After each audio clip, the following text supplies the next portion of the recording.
up later. Rowan wished really hard that she hadn't thought of that. It wasn't his usual, not even his usual slaughter in a rage. The way he killed the people he was wearing said holy mission. And there was only one reason for him to seek that sort of extreme justice. The attack that left Rowan barely clinging to life just 2 months before. As for Theo's field trip, there'd be no evidence found unless Theo wanted it. If he had the presence of mind to remember to cover his tracks. Things were tense enough within the Vampire Nation that if he made a mistake with this little homicidal breakdown, he could be facing a big threat to his leadership. Gooseflesh rose on her skin as she tuned her focus. Theo's pupils were enormous, and his gaze unfocused. His energy was tense and unsettled instead of dreamy or drunk. Rowan needed to exert iron will to get her heartbeat under control. If she got upset, or he sensed she was scared, things could go sideways again instantly. At least he'd be a little slower because he was digesting, but he was fast enough to kill every one of them without breaking a sweat. Without turning around, Rowan spoke to those who were standing behind her. "Send for Nadir and Enzo. Immediately. Someone else get with Dina.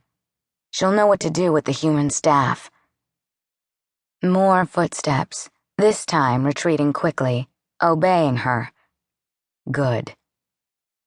Theo still had his attention caught between Rowan and whatever movie was playing in his head. "Rowan, what do you need?" Clive Stewart, the vampire Scion of North America, and her boyfriend/lover asked. Clive was smooth, elegant and classy in his custom-tailored Savile Row suits and hand-sewn Italian loafers. The vampire had handkerchiefs on him at all times, but he could be vicious, brutal. He was powerful, strong, possessive of late. And for whatever reason against the laws of nature, she found herself deeply in love with someone who by all rights should have been her enemy. "We'll handle this."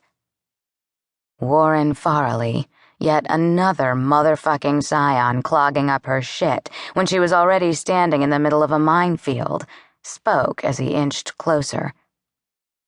That unsettled energy began to sting as Theo made a sound low in his belly, his gaze shifting from Rowan to Warren and then back to her. It took everything she had not to run, and before a breath or two, she coursed through Rowan's veins, power at the ready. From the corner of Rowan's eye, she caught sight of the household staff backing up slow, not attracting attention. She wished the two behind her would. "If either of you gets any closer, I will personally set you on fire. Please get the hell away from here until this is stable." Rowan kept her voice soothing and melodic as she put her body between Theo and the two master vampires at her back.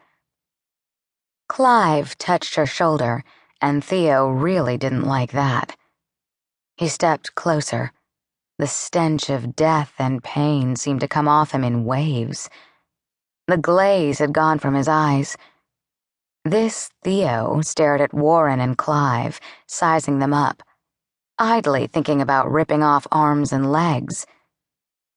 Yanking his attention back, Rowan went to one knee, wrist out. "Fata." What she'd called him the whole of her childhood, even as he'd given her lessons that sometimes gave her scars and always ended in blood. What she'd called him until she'd found out her entire life had been a lie. And the vampire who'd raised her had been the one to order her birth parents killed. Years after she'd run away and then trained to kill vampires until she became the best at it, she found herself there on one knee, the mark of service on her wrist.